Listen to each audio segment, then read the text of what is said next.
사회적으로 중요한 위치에 있는 사람들일수록 그 자리에 오르기까지 많은 훈련의 과정과 시간이 요구가 됩니다. 판사가 되려면 적어도 15년의 시간이 필요합니다. 그리고 의사가 되려고 해도 적어도 10년 정도의 시간이 필요하고, 목사가 되려고 해도 10년 정도의 시간은 필요합니다. 그 어려운 과정을 거친 것에 대해서 사회적으로 그들의 권위를 인정해주고 그 역할을 감당할 수 있도록 하는 것이죠. 오늘 본문에 나오는 니고데모는 사내들인 공의회 회원이었는데, 이 사내들인 공의회 회원이 되는 이 자격은 제가 앞서 말씀드린 판사나 의사나 목사나 이러한 이 전문 직종들에 비해 보더라도 아주 매우 까다롭고 오랜 시간이 걸리는 과정이었어요. 제일 처음에는 마을 단위의 소법정에서 기초 법령 경력을 좀 쌓아갑니다. 이게 반드시 이제 여기서부터 시작을 하는 거라서 반드시 거쳐야 되고, 그게 어느 정도 쌓이면은 23인 공의회라는 게 있어요. 23명으로 구성이 되어 있는. 여기에서 판결 경험을 계속해서 쌓아가면서 자신의 실력을 입증을 받아야 돼요.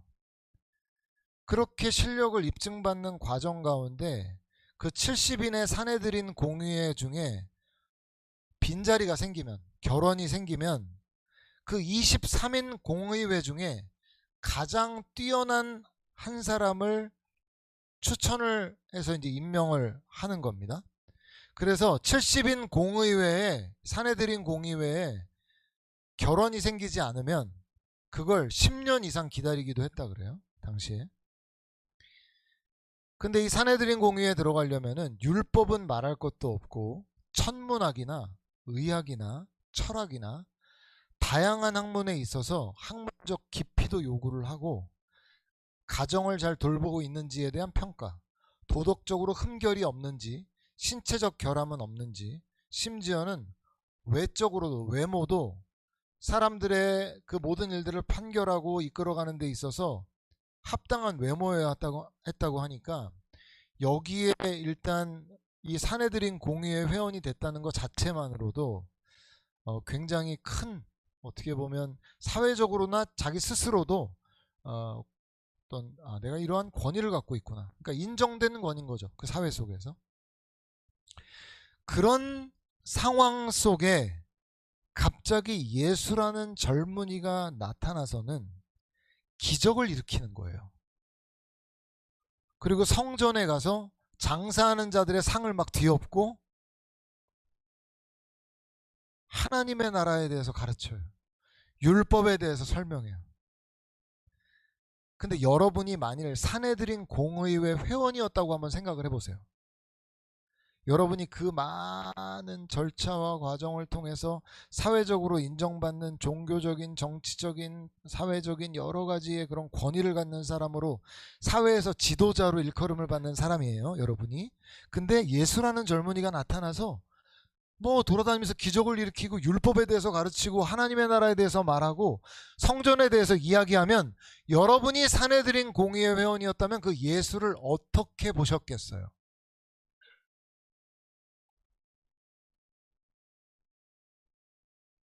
한마디로 네가 뭔데? 우리는 평생을 이 과정을 통해서 모든 학문에 대해서 검증을 받고 판결 경험을 통해서 합당한 판결을 내릴 수 있는 자격이 있는 사람들이라 인정을 받은 사내들인 공의회 회원인데 너는 뭔데? 라는 게 아무래도 가장 먼저 탁 드는 마음 아니었겠어요? 그런 분위기가 그 당시에 팽배했던 거죠. 그런데 그때 니고데모라는 바리새인은 다른 사내들인 공회 회원과 달리 그들은 네가 뭔데였는데, 니고데모는 그가 누구이기에 라는 질문을 해요. 그가 누구이기에 그러한 일들을 행할 수가 있나?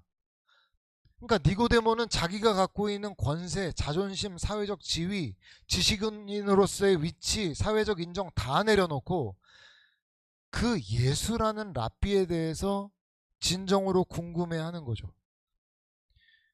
여러분, 당시에 많은 백성들은 예수님이 일으키는 그 기적에 대해서 굉장히 흥분하고 그 기적에 놀라면서 막 이렇게 환호하고 있었던 상황이었거든요. 근데 니고데모는 기적의 현상에 매몰되지 않고 그 기적이 주는 메시지, 그래서 그걸 표적이라 그래요. 표적. 어떤 기적적인 사건이 메시지를 담고 있다는 것까지 니고데모는 읽어낸 거예요. 그 기적을 일으켰다면 예수는 누구인가까지 간 거예요. 니고데모는. 여러분, 오늘 본문이 우리에게 말씀해주고 있는 것은 뭐냐면, 오늘 여러분이 사회적으로 어떤 위치에 있을지라도, 어떤 위치에 있는지 모르더라도 본문은 우리가 예수께 나아가기 위해서는 이러한 자신의 자존심이나 명예나 지식이나 그 모든 것을 내려놓을 수 있어야 그분 앞에 나아갈 길이 열린다고 오늘 본문이 얘기해 주는 거예요. 니고데모 외의 사내들인 공의회 회원들은 예수님에 대하여 좀 불편하고 무슨 기적을 일으키든지 간에 관심도 없고 왜 네가 그런 일들을 행하느냐에만 관심이 있었기 때문에 그들에게는 문이 닫혀 있는 거죠. 니고데모는 그런 사람이 아니었다라고 말씀하고 있어요. 여러분, 제가 종종 이 자리에 아마 그런 얘기 들으셨던 리더분들도 계실 거예요. 제가 청년 리더들한테 종종 그런 얘기 했었는데 설교 때도 한 번인가 얘기했던 적이 있는 것 같아요. 제가 리더들한테 무슨 얘기 하냐면은, 지금이야 목회자가 너희들보다 나이가 많고 인생 경험도 많지만 너네 이제 조금만 시간 지나봐라. 너희가 40, 50대가 됐는데 전도사가 20대다. 니네가 그 부서를 맡고 있는 그 전도사님과 같이 부서에 일을 하고 있는데 니네가 볼 때는 부서의 어떤 사역을 하는 사역의 방침이나 방향이나 내리는 결정이나 하나하나 다 마음에 안 든다. 그럼 너네 그 사역자의 권위를 인정해 줄 수 있겠냐? 라고 제가 청년 리더들한테 얘기했던 적 기억나세요? 그런 얘기들을 제가 했던 적이 있어요. 예전에도 사모님이 리더일 때 제가 사모님한테도 얘기한 적이 있어요. 기억이 안 난다는 눈치입니다. 제가 그때 얘기했던 게, 내가 너희보다 나이가 많은 사역자여서 내 사역의 방향과 방침에 대해서 따른다면 그건 그냥 사람을 따르는 거일 수도 있다. 정말 하나님이 세우신 권위를 인정하고 따를 때는 내가 그것이 마음에 들지 않고 마땅하지 않을 때에도 따를 수 있어야 그게 권위에 순종하는 건데, 내 마음에 안 들고 내가 보기에 전도사님이 지금 25살이라고요. 인생 경험도 적어. 그 다음에 성경도 내가 더 많이 읽은 것 같고 더 많이 하는 것 같고 내가 하나님의 뜻에 대해서 더 잘하는 것 같아. 근데 전도사님이 이렇게 하재, 기도해보고 하나님이 이렇게 우리에게 이런 길을 원하시는 것 같다라고 얘기해. 그 여러분 마음이 어떻겠어요? 그거 따라주고 싶겠어요? 쉬운 일이 아니죠. 여러분, 니고데모보다 더 했겠어요? 지금 니고데모의 나이는 거의 60대에서 70대 사이에 있는 나이였거든요. 예수님의 나이는 지금 30살이라고요. 그러면 거의 30살 어린 랍비 선생에게 랍비요 라고 그 어른이 그렇게 얘기하는 거죠. 여러분, 교회 격언 중에 이런 격언이 있어요. 그 교회의 영성은 그 교회 장로님이 교육 전도사를 대하는 태도에서 볼 수 있다. 누가 한 말인지 정말 아주 정확한 말이에요. 맞는 말 같다는 생각이 들어요. 여러분, 누구든지 예수님께 나아가는 그 시작점에서부터 그 사람에게는 철저한 자기 부인이 요구돼요. 그분 앞에서 나의 죄인됨, 무력함, 나는 아무것도 아니라는 것, 그것을 받아들이는 마음이 없다면 예수님은 그에게 희미해져 갈 수밖에 없어요. 예수님을 적대시했던 유대인들, 특히 바리새인들은 자신들이 갖고 있는 그 뿌리 깊은 교만으로부터 갖고 있는 편견을 넘어서지 못했어요. 여러분, 성경을 이 관점으로 한번 잘 보라는 거예요. 예수님 앞에서 자신을 내려놓은 자들은 자신의 이해를 뛰어넘는 예수님을 믿음으로 받아들였지만, 교만한 마음을 가졌던 사람들은 예수님을 알고자 해도 알지 못했어요. 마음에 따라 달라지는 거예요. 그러니까 내 마음이 어떤 마음이냐에 따라서. 여러분이 영적으로 좋을 때와 여러분이 영적으로 좋지 않을 때 한번 상황을 보세요. 그 내 마음의 상황 때문에 달라질 수 있어요. 그래서 베드로전서 5장 5절에 보면 하나님은 교만한 자를 대적하시되 겸손한 자들에게는 은혜를 베푸시느니라라고 말씀하세요. 하나님은 우리의 마음의 중심을 보신다니까요. 마가복음 4장 보면 씨 뿌리는 자의 비유가 나오잖아요. 제자들이 물어봐요. 예수님 왜 비유로 얘기하십니까? 그러니까 예수님 뭐라고 말씀하세요? 하나님 나라의 비밀을 너희에게는 주었으나 외인에게는 모든 것을 비유로 하나니. 이유가 뭐예요? 이는 그들로 보기는 보아도 알지 못하며 듣기는 들어도 깨닫지 못하게 하여 돌이켜 죄사함을 받지 못하게 하려 함이라. 이렇게 말씀하세요. 굉장히 충격적인 말씀 아니에요? 예수님 모든 사람이 죽게 돌아오기를 원하시는 거 아니에요? 교만한 사람은 안 돼요. 교만한 사람이 들리지 않게 하기 위하여 비유로 말씀하셨다고 그래요. 비유는 두 가지 기능을 해요. 첫 번째 기능은 알기 원하는 사람에게는 더 잘 들리고 이해되는 기능을 하고, 반대로 예수님에 대하여 교만한 마음을 갖고 있는 사람에게는 잘 들리지 않고 수수께끼처럼 들리는, 그래서 마음이 높은 사람에게는 그 얘기가 잘 안 들리고 정말 겸손한 자들에게 그 얘기가 잘 들리는, 이게 하나님 나라의 비밀이에요. 여러분, 겉으로 그게 눈으로 보이는 일이에요? 보이지 않는 일이에요? 보이지 않는 일이죠. 하나님이 교만한 자를 대적하시는 게 눈에 보여요? 안 보이죠. 겸손한 자들에게 은혜를 주시는 게 보여요? 보이지 않죠. 여러분, 그러나 분명 그 일이 일어나고 있다. 언제? 오늘도. 내가 과연 니고데모와 같은 그러한 마음에 예수님 앞에서 모든 것들을 내려놓을 수 있는 겸손이 있나? 나의 정말 낮아짐이 있나? 그 당시에 어른이라고 칭함받던 니고데모, 모든 학문적으로도 어떤 면에 있어서도, 집안과 모든 면에 있어서도 부족함 없는 그 니고데모, 그 어른이 30살 청년 예수 랍비에게 나와서 랍비요 라고 이렇게 말하고 있는 이 낮은 자세를 보라는 거예요.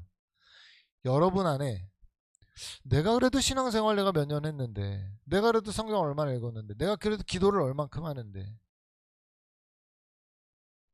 여러분 이런 마음이 여러분의 마음을 채우는 만큼 하나님의 은혜가 멀어질 수 있다는 걸 여러분 기억하셔야 돼요. 니고데모가 주는 또 한 가지 아주 중요한 교훈 하나는, 니고데모는 그에게 일어난 감정, 생각을 무시하지 않았다는 거예요. 그러니까 니고데모는 자신에게 일어난 감정을 바로 행동으로 옮겼어요. 성도들에게 닥치는 큰 위험 중에 하나는 뭐냐면, 하나님께서 부여하신 감정을 무시해버리거나 잊고 만다는 거예요. 예배나, 이렇게 주일 예배나 수련회나 집회나 묵상이나 이러한 시간들을 통해서 하나님은 우리의 내면을 진동하세요. 그때 마음에 동요가 일어나면서 갈망이 생깁니다. 어떤 갈망이냐면, 이대로 살면 안 될 것 같다는 느낌이나 더 좋고 높은 것이 있구나라는 어떤 깨달음, 그걸 얻고 싶다라는 갈망의 마음, 이러한 마음들이 일어나요. 그게 하나님께서 우리 안에 행하시는 일이죠. 근데 많은 이들이 거기에서 끝이에요. 왜 그럴까요? 하나님께서 일으켜주신 그 감정에 대해서 아무런 조치도 하지 않는 거예요. 제가 느끼기에는 개인적으로 하나님이 행하시는 우리에게 어떤 행위를 하시는 것 중에 이렇게 예배 시간을 통해서 우리의 마음을 흔드는 이 행위보다 더 적극적인 행위는 많지 않아요. 말하자면 하나님이 최선을 다해 행하시는 그 하나님의 적극적 행위 중에 하나는 예배나 이러한 기도나 이런 묵상을 통해서 우리의 마음에 뭔가 마음의 깨달음을 주시면서 우리의 마음을 진동하시는 거예요. 이건 굉장히 큰 일이 일어나고 있는 거라고요. 근데 우리가 그거에 대해서 적극적으로 반응하지 않는 거예요. 조치하지 않는 거예요. 뭔가를 메시지를 주셨는데. 제가 굉장히 깊은 우려를 갖고 있는 대상은 어떤 대상이냐면은 요게 패턴화된 사람들이에요. 잘 보세요. 주일날이나 수련회나 집회나 이런 데 가서 기뻐하고 찬양하고 말씀 듣고 울고 회개해요. 그리고는 아무 일도 없었어요. 똑같이 자신을 차가운 은혜가 없는 곳에 자기를 몰아넣고 난 예전에 생활하던 그대로 생활해요. 그리고 또 다시 예배 자리로 가거나 수련회 자리나 집회 자리로 가요. 또 기뻐 뛰고 또 울어요. 또 막 가슴을 쳐요. 다시 삶의 자리로 가요. 그게 준비가 돼 있어요. 그걸로 갈 거예요. 나는 그걸로 가고 나는 거기서 또 예전처럼 살아갈 거예요. 또 내 마음은 식어지고 언제 그랬냐는 듯 살 거예요. 패턴화가 되는 거예요. 와서 은혜 받고 잊어버리고 그대로 살아가고. 그러니까 패턴화라는 게 이거 자체를 신앙생활이라고 생각하는 거예요. 은혜 받는 거야. 교회 오면. 그리고 집에 가면 그냥 그렇게 사는 거야. 변화는 없어요. 복음이 요구하는 변화나 복음이 요구하는 어떤 행동에 대해서 행동하지는 않으려고 하는 것이 패턴화가 되는 거예요. 그래서 주일날 와서 은혜를 받았으면 오케이 된 거예요. 수련회 가서 은혜 받았어. 나 은혜 받았어. 나 울었어. 초등부 애들이 그런 얘기 많이 하는데 집회 갔어요. 은혜 받아서 좋아요. 언제 그랬냐는 것이죠.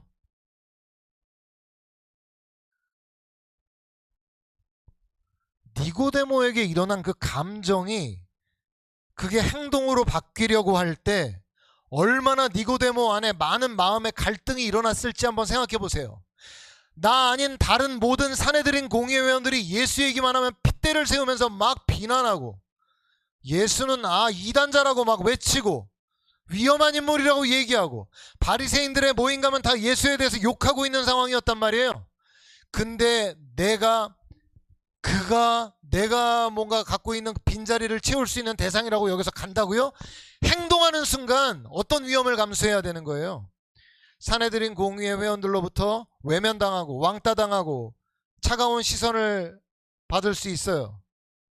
어렵게 얻은 사내들인 공의회 회원 자격도 잃을지도 몰라요. 백성들로 받던 그 존경과 인정도 단번에 날아갈 수 있어요.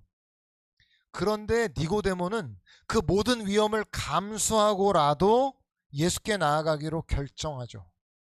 여러분, 이 순간에 그의 어두웠던 방의 문이 열리는 거예요.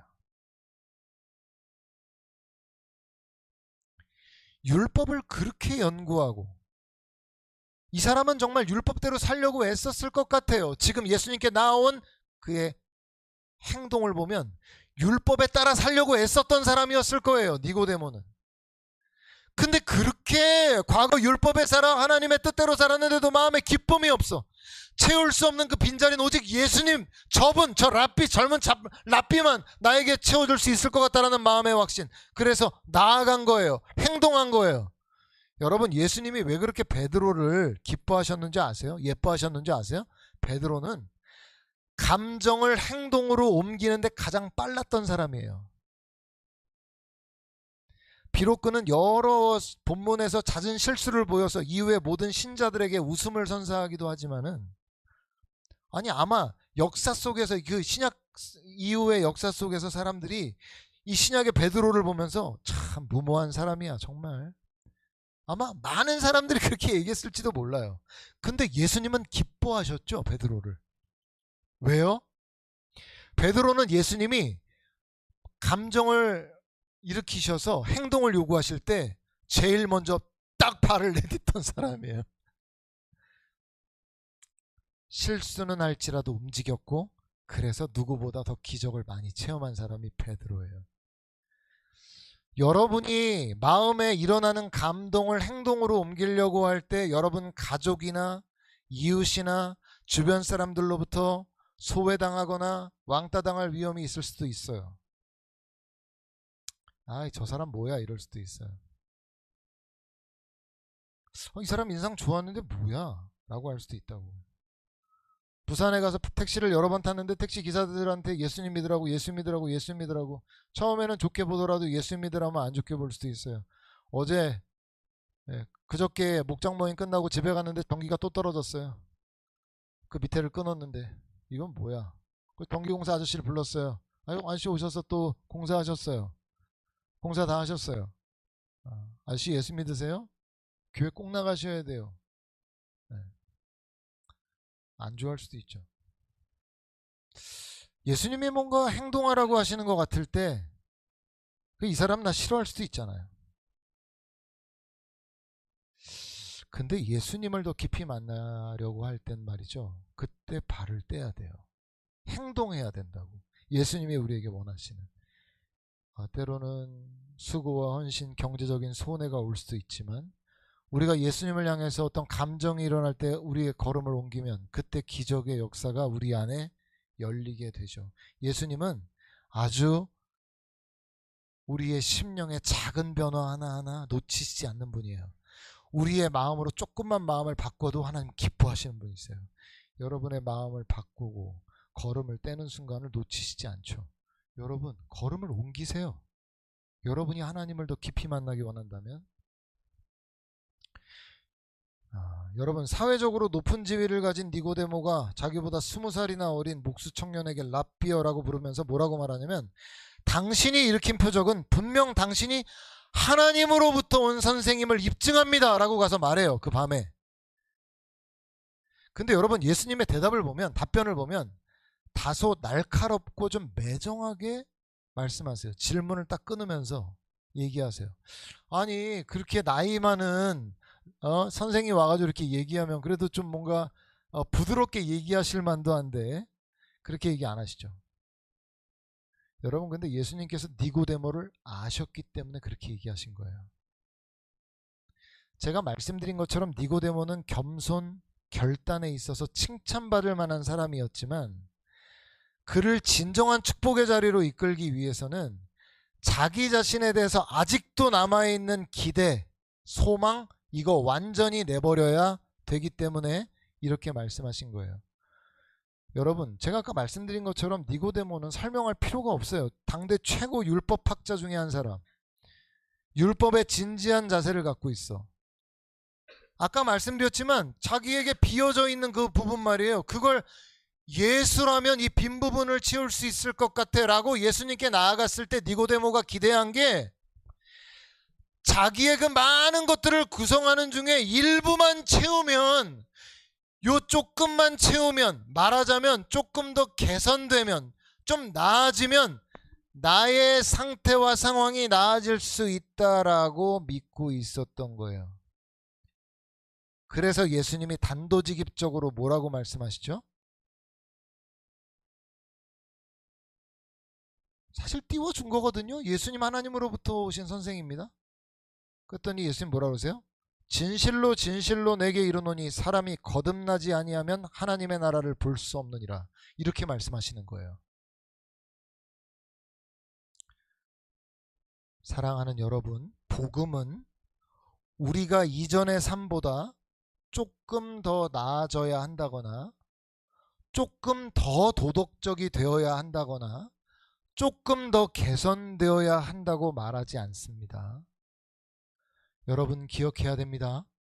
복음은 나아져라, 개선되라가 아니라 죽어라 라고 말하고 있습니다. 너희가 고쳐서 좋아질 수 있는 존재가 아니다. 니고데모, 네가 그렇게 평생을 율법을 연구하고 율법에 합당하게 살려 그렇게 노력을 했고 애를 써왔고 모든 사람의 인정과 존경이 너에게 주어지고 있었다고 해도 불구하고 너는 지금 그 상태에서 조금 더 나아지거나 개선되거나 좋아진다고 해서 네가 하나님의 나라를 볼 수 있는 것 아니다 라고 분명하게 못 받고 있다는 거예요. 나아지는 거 아닙니다. 복음은 조금 더 도덕적이어야 한다고 말하지 않습니다. 복음은 죽어야 된다고 말합니다. 네가 죽고 태어나지 않으면, 다시 태어나지 않으면 너는 하나님의 나라를 볼 수 없다. 이렇게 분명하게 말씀하고 있어요. 여러분, 왜 사람들이 이 중생의 교리, 거듭남의 교리에 대해서 불편해하고 직면하고 싶어 하지 않냐면, 내가 예수님을 십자가에 못 박아 죽게 할 만큼 난 그만큼 끔찍한 죄인은 아니다, 그렇게 인정하고 싶지는 않은 거죠. 내가 그렇게까지 나쁜 사람, 내가 그렇게까지 죄인은 아니다. 나는 조금 나아지면, 조금 개선되면 나는 얼마든 좋아질 수 있는 존재다. 이렇게 착각하고 있었다는 거예요. 여러분, 니고데모라면 얼마나 더 했겠어요. 모두가 다 인정하는 율법학자였다면. 여러분, 그래서 예수님이 단도직입적으로 말씀하시는 것이에요. 개선이나 보완 아니다. 그것 가지고는 하나님의 나라에 들어갈 수 없다. 유일한 길, 죽고 다시 나는 길밖에 없다. 여러분, 순간 니고데모에게 식은땀이 흘렀을 거예요. 이미 자신의 나이가 60을 넘어 70이 가까운데 날더러 다시 태어나라는 말은 포기하라는 말과 뭐가 달라요? 니고데모는 이 예수님의 말을 철저하게 육적으로 이해하고는 뭐라고 말하죠? 사람이 늙으면 어떻게 다시 날 수 있습니까? 어머니의 태 속에 들어갔다 다시 나면 되는 겁니까? 라고 물어요. 어머니 잡을 일 있습니까? 무슨 어머니의 태에 들어갔다가 날 수 있습니까? 여러분, 그래서 예수님이 이 니고데모의 오해를 바로잡으세요. 다시 태어나야 한다는 말은 물과 성령으로 나야 한다는 말이다. 이렇게 말씀하시죠. 여러분, 학자들마다 이 물과 성령으로 난다라는 게 뭘 의미하냐? 아주 다양한 의견이 있는데 제가 그 중에 가장 이것이 아마 이 본문에 합당한 해석이 아닌가라고 여겨지는 해석은 에스겔서 36장 25절부터 27절의 말씀을 반영한 것이다 라는 설명이 제가 보기에는 가장 설득력 있는 해석이에요. 여러분, 잘 한번 들어보세요. 이미 구약성경 에스겔서에서 이런 말씀이 나와 있어요. 맑은 물을 너희에게 뿌려서 너희로 정결하게 하되 곧 너희 모든 더러운 것에서와 모든 우상 숭배에서 너희를 정결하게 할 것이며 또 새 영을 너희 속에 두고 새 마음을 너희에게 주되 너희 육신에서 굳은 마음을 제거하고 부드러운 마음을 줄 것이며 또 내 신을 너희 속에 두어 너희로 내 율례를 행하게 하리니 너희가 내 율례를 지켜 행할지라. 이렇게 에스겔서 36장에 기록되어 있어요. 이 말씀을 바탕으로 물로 태어난다라는 것이 뭘 의미하냐면 완전 죽어 있었던 사람, 하나님의 나라를 볼 수 없었던 그 하나님의 눈에 죽은 자가 세상 죄와 우상 숭배에 대해서 회개해야 되겠다, 돌이켜야 되겠다라는 마음을 하나님이 불러일으켜서 그가 이전의 세상 죄악과 우상 숭배에 대해서 진실한 회개로 나아가는 그것이 물로 씻겨져서 태어나는 것을 의미한다는 거예요. 여러분, 그래서 내가 예수님을 믿겠다라고 결단했을 때 내 마음에 내가 여전히 누리고 즐기던 세상 죄악이나 우상 숭배에 대한 진지하고 통렬한 회개 없이 예수님을 믿겠다 했다면 그 사람에게는 엄밀한 의미에서 다시 태어나지 않은 상태에 머물러 있을 가능성이 꽤 높습니다. 왜 세례교육할 때 당신이 이전에 사랑하던 죄악과 우상으로부터 떠날 결단을 하시냐고 물어보냐면 이것 없이는, 물로 태어남이 없이는 예수께서 우리 안에 들어오시는 그 복음이 우리에게 들어오는 그 역사는 시작될 수 없기 때문이에요. 분명히 말씀드립니다. 물과 성령으로 태어나지 않는 한 하나님의 나라를 볼 자는 아무도 없습니다.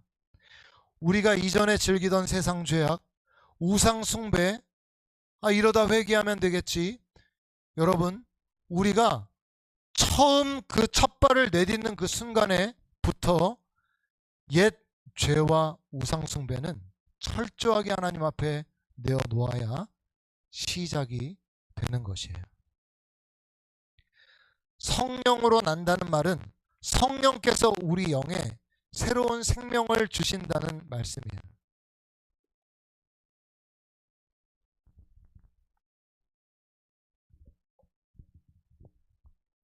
옛 죄를 회개하고 예수님을 진정한 주님으로 받아들이는 그 고백을 할 때 성령께서 우리 안에 들어오셔서 우리에게 영의 생명, 그 영원한 생명, 새로운 피조물로 우리를 일으키시는 그 역사가 일어나게 되는 거예요.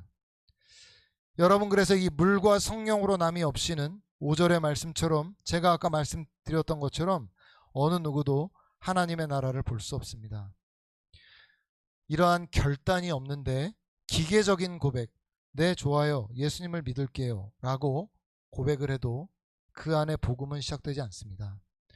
여러분, 이 일이 우리가 잘 알고 있는 종교개혁을 일으킨 마틴 루터나 18세기에 존 웨슬리 같은 사람들에게도 일어났던 일이에요.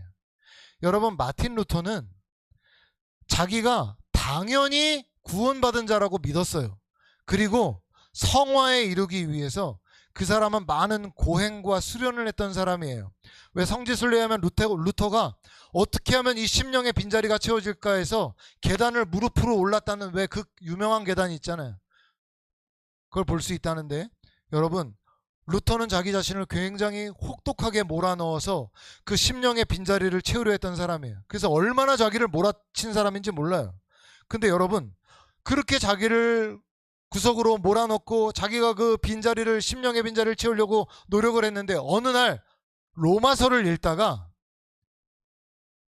하나님 앞에 의롭게 되는 것이 오직 믿음으로 말미암아 가능하다라는 사실을 로마서를 통해서 발견하고 진정한 거듭남, 다시 태어남을 그가 경험한 거예요. 그때 비로소 다시 태어난 거예요. 이전에는 말하자면 태어나지도 않았는데 거룩해지려고 한 거예요. 여러분, 얼마든지 이럴 수 있습니다. 중생이, 거듭남이 아직 그 사람 안에 일어나지 않았는데 거룩한 삶을 살려고 한 것이에요. 세상이 예수 그리스도 없이 스스로 자신의 선한 행위와 노력으로 그 공덕을 쌓아가려는 것과 교회 안에 있지만 예수님 안에서 다시 태어나지 않은 자가 성결과 거룩을 향해 나아가는 것과 다르지 않은 것이에요. 루터가 그 거듭남, 중생을 경험함으로 심령에 예수께서 들어오시고 성령께서 주시는 그 생명을 경험한 이후에 비로소 알게 돼요. 믿음으로 말미암아 하나님께서 자신에게 이루신 그 일, 생명, 능력을 경험하게 된 거예요. 웨슬리도 마찬가지예요. 웨슬리가 완전히 예수님이 그 안에 들어와 성령께서 주시는 그 감동과 역사를 경험하기 전 자기가 회고하면서, 회상하면서 자기를 뭐라고 부르냐면, 나는 이전까지, 그 올더스케이트 사건 이전에 나는 almost 크리스찬이었다는 거예요. 이 말의 의미를 알겠어요? 거의 크리스찬이었다. 근데 크리스찬은 아니었다는 거예요. almost 크리스찬이었다는 거예요. 그러나 진정한 의심과 성령의 경험을 하고 그가 그제야 진정한 신자로서 나아가게 됐다는 거예요. 그래서 여러분, 오늘 이 요한복음 3장의 본문은 너무 유명하고 많은 사람들이 읽어왔던 본문이지만 우리가 다시 한번 이 본문 앞에 진지하게 서야 하는 이유는, 혹시라도 여러분 중에 진정한 이전 죄에 대한 회개와 우상 숭배에 대한 진정한 버림과 떠남이 없이 예수님을 기계적으로 믿겠다라는 그 말로는 나에게 생명이 시작되지 않았을 수도 있다는 것을 알고 진정 이 시간에 다시 태어나야 하는 것이에요. 그래서 이 본문 앞에 서야 하죠.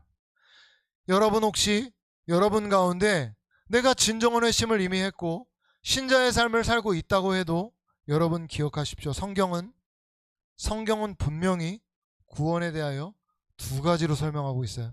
그 하나는 이미 얻은 구원, 이미 예수 안에서 얻은 구원을 이야기하지만 장차 얻을, 아직 나에게 완전히 임하지 않은 그 미래적 구원에 대해서도 말하고 있어요. 그래서 끊임없이 우리가 오늘 하루를 살아가는 가운데에도 끊임없이 자기 부인을 하고 우리가 죄를 떠나고 다시 한번 그 주님 앞에 서서 우리를 새롭게 해야 되는 이유가 아직 임하지 않은 그 온전한 성취가 우리에게 임하지 않았기 때문이에요. 여러분, 그래서 열처녀의 비유가 그에 대해서 아주 정확하게 말씀을 해주고 있는데, 분명 열처녀 모두가 다 신랑을 기다리고 있었다라고 말하고 있어요. 여러분, 그 10명 중에 신랑이 올 것이라는 걸 몰랐던 처녀는 없어요. 10명 모두 다 신랑이 올 거라는 걸 알았고, 그들은 등을 들고 다 준비하고 있었던 사람이었다라고 말하고 있어요. 차이는 5명의 처녀는 신랑이 자기를 볼 수 있도록 계속해서 등을 켜고 여분의 기름을 가지고 있었다는 것과 준비하지 않았다는 거의 차이였다는 거예요. 여기에서 지혜와 미련이 나누어진다라고 말씀하고 있죠. 여러분, 그래서 고린도후서 13장 5절을 보면 이런 말씀이 있어요. 너희는 믿음 안에 있는가 너희 자신을 시험하고 너희 자신을 확증하라.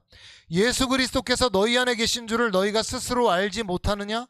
그렇지 않으면 너희는 버림받은 자니라. 이렇게 되어 있어요. 끊임없이 신앙은 점검해 봐야 하고, 과연 내가 이 물과 성령으로 거듭났는가부터 시작해서 나는 물과 성령으로 거듭난 자의 삶을 유지하고 있는가, 이것을 계속해서 점검하고 확인해야 하는 것이 우리가 해야 할 일이라는 거예요.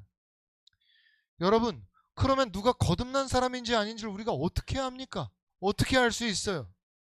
구원파 같은 이단의 설명처럼 우리가 믿은 날과 시를 알아야 해요? 구원파는 그렇게 설명한다 했죠? 여러분, 근데 오늘 본문 8절을 보면 그 말이 얼마나 허황된 말인지 알 수 있어요. 뭐라고 돼 있죠? 바람이 임의로 불매 네가 그 소리는 들어도 어디로 와서 어디로 가는지 알지 못하나니 성령으로 난 사람도 다 그러하니라 라고 말씀하고 있어요. 여러분, 이게 의미하는 바가 뭐예요? 분명 바람의 증거는 알 수 있지만 바람을 볼 수 없는 것처럼 성령으로 난 사람도 어떤 나타나는 증거를 통해서 알 수 있지만 어떻게 그렇게 되는지 알 수 없다는 거예요. 그러니까 구원파의 설명이 얼마나 허무맹랑한 이야기예요. 말씀과 배치되는 설명을 하고 있는 거예요. 여러분, 그러면 이 설명을 하고 있다면, 예수님께서 바람을 통해 이 설명을 하고 있다면 뭘 말씀하시는 거예요? 물과 성령으로 난 자에게는 뭐가 있다는 거예요? 증거가 있다는 거예요. 증거가. 어떤 증거가 있다는 거예요?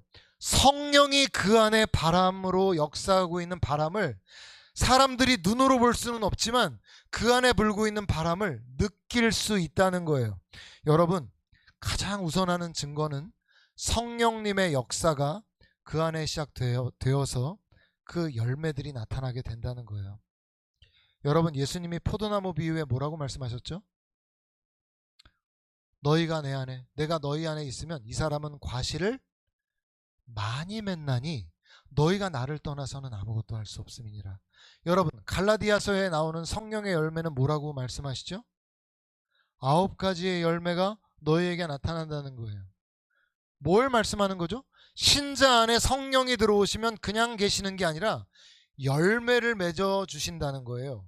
근데 열매의 내용들을 생각해 보면 추상적이고 가치적이기 때문에 눈에 딱 보이는 어떤 내용이 아니에요. 그런데 성경은 그 신자 안에 나타나는 그 어떤 변화의 역사가, 느낄 수 있는 그 바람의 역사처럼 느낄 수 있는 그 역사가 그 사람의 인격적 특성을 통해 바깥으로 나오게 된다라고 말씀하고 있어요. 그래서 여러분, 사랑과 희락과 화평과 오래 참음과 자비와 양선과 충성과 온유와 절제와 같은 이 열매들은 다 추상적이죠? 가치적이잖아요. 목사님, 이런 열매가 어떻게 나타나죠?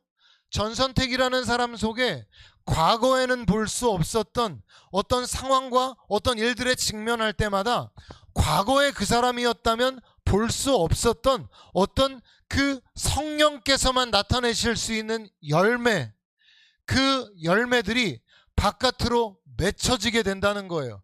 그래서 사람들이, 옆에 있는 사람들이 그 사람이 겉으로 볼 때는 교회 다닌다고 해서 변한 게 아무것도 없어 보이고 그냥 똑같은 사람 같아 보이는데 함께 있으면 있을수록 뭘 보게 되는 거예요?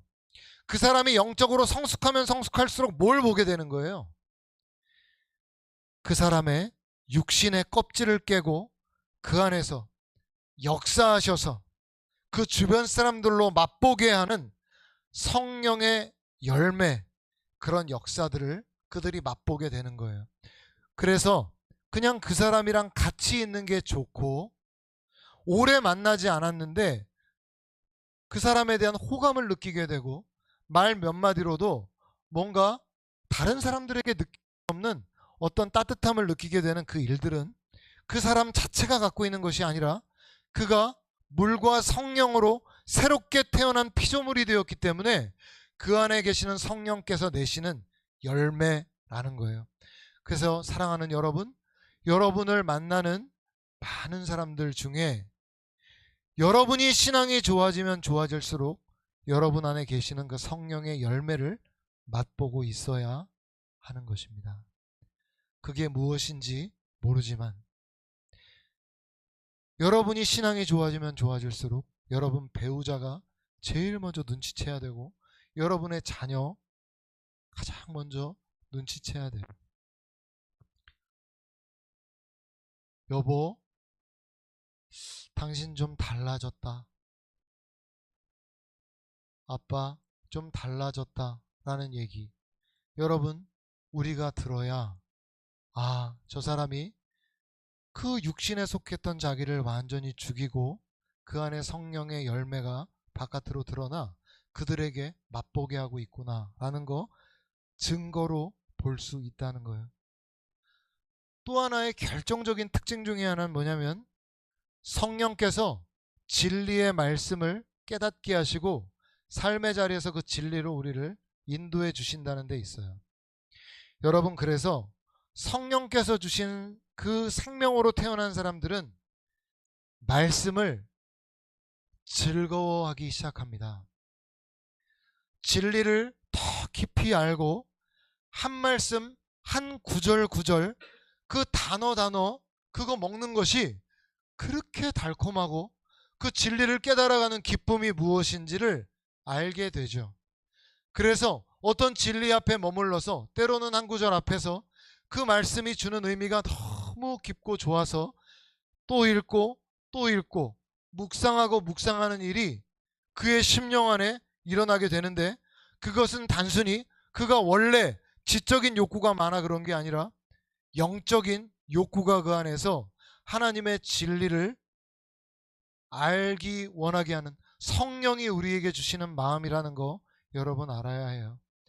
여러분, 세상에 믿음 없는 사람이 성경을 읽게 되면 정말 따분하고 정말 아무런 무슨 말인지 전혀 이해를 못합니다. 제가 많이 경험합니다. 제가 많은 사람들에게 복음을 전하고 그들에게 성경을 알려주고 읽어보라고 하지만 그들에게 진짜 믿음이 들어가기 전까지는 목사님 무슨 말인지 아무것도 모르겠습니다, 이렇게 얘기해요. 여러분, 그런데 그런 사람 안에 진짜 믿음 들어가면 갑자기 예배 때 눈이 초롱초롱해지고 말씀을 막 빨아들이고 있다는 그런 그 느낌을 설교자가 받게 돼요. 먹고 있구나 라는 거. 설교자들에게 여러분 주변에 저 외에 목사님들에게 한 번씩 물어보십시오. 성도가 말씀을 먹고 있는 게 보일 때가 있습니까? 이렇게 물어보십시오. 이상한 사이비만 아니면 다 그런 줄 경험하실 거예요.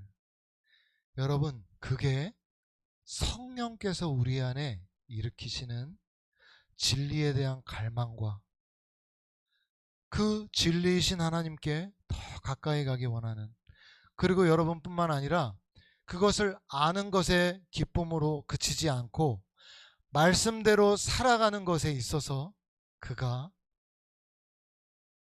발을 내딛기 시작하죠. 자기 힘으로, 내 힘으로 뭔가 해내는 게 아니라 이것이 하나님의 기쁨 된다는 거 알고 그게 얼마나 나를 힘들게 하고 희생하게 하고 나를 고단하게 하는 거 다 아는데 하나님이 원하시니 그 일을 행하면서 마음에 기뻐하는 그 기쁨은 누구로부터 옵니까? 그것은 거듭난 자들에게 부어주시는 성령의 역사죠. 여러분 안에 이러한 기쁨이 계속 유지되고 있어야 여러분의 영의 생명력이 계속 일어나고 있는 것이에요. 성령이 부어주시는 그 기쁨이 여러분 안에 있는 것이죠. 여러분, 성령이 주시는 그 역사, 거듭난 자들에게 일어나는 역사는 그래서 성령의 감동을 사모하게 되는 것이에요. 저는 성령님의 감동이 없는데 어떻게 1시간 이상씩 기도하나? 이거는 고문이 될 수도 있겠구나. 여러분, 10분, 30분, 1시간 점점 기도의 시간이 늘어나는 이유가 뭡니까? 그냥 내 힘으로 안 됩니다, 여러분. 그건 아무리 하라 그래도 잘 안 되죠. 근데 여러분, 자기 안에 성령의 임재를 사모하는 마음 가득할 때, 성령께서 나와 함께 교제하자라는 마음을 주실 때, 기도하면 세상은 알 수 없는 그 감동이 나의 머리 위로부터 발끝까지 부어지는 그 감동을 경험하면서 세상은 알 수 없는 그 기쁨 속에서 기도의 시간을 누리게 되는 것이에요. 주 안에 사랑하는 여러분, 기독교는 교리나 가르침 자체가 아니라 기독교는 생명입니다. 그 영원하신 하나님과 생명의 연합을 하는 것이 기독교의 실제입니다. 생명을 가진 자는 굳이 생명이 있음을 설명할 필요가 없죠. 스스로 알기 때문에 그래요. 내 안에 주님 함께 하시지 라는 걸 너무 잘 알고 있기 때문에 굳이 설명할 필요가 없습니다. 여러분, 혹시 지금 이 자리 가운데 물과 성령으로의 거듭남 없다면 이 시간에 물로 태어나시기 바랍니다. 주님, 저는 진실한 마음으로 세상을 완전히 버리겠다. 세상에 속한 나의 자아를 완전히 버리겠다. 주님 앞에서 이러한 고백으로, 주님, 나를 버리는 결단합니다. 여러분, 이렇게 고백할 때 물로 태어남의 그 역사가 지금 이 시간 가운데 여러분에게 일어나면서 그러한 고백을 한 자들 안에 성령이 들어가실 것이에요. 그래서 성령께서 여러분에게 새 생명을 부어주시게 될 것이에요. 혹시 여러분 가운데 이전에 그 거듭남의 경험을 충분히 하신 분들이라면 이 시간 기도하시기 바라요. 하나님, 여전히 나에게 달려갈, 표대를 향하여 달려갈 새로운 힘을 성령이여 내 안에 불러일으켜 주십시오. 그래서 이 요한복음 3장의 진리가 우리의 삶에 계속적으로 바람에 부는 것, 바람에 존재할 수 없으나 바람의 증거가 나타나는 그러한 우리 모두의 삶이 될 수 있기를 주님의 이름으로 축원드립니다. 우리 같이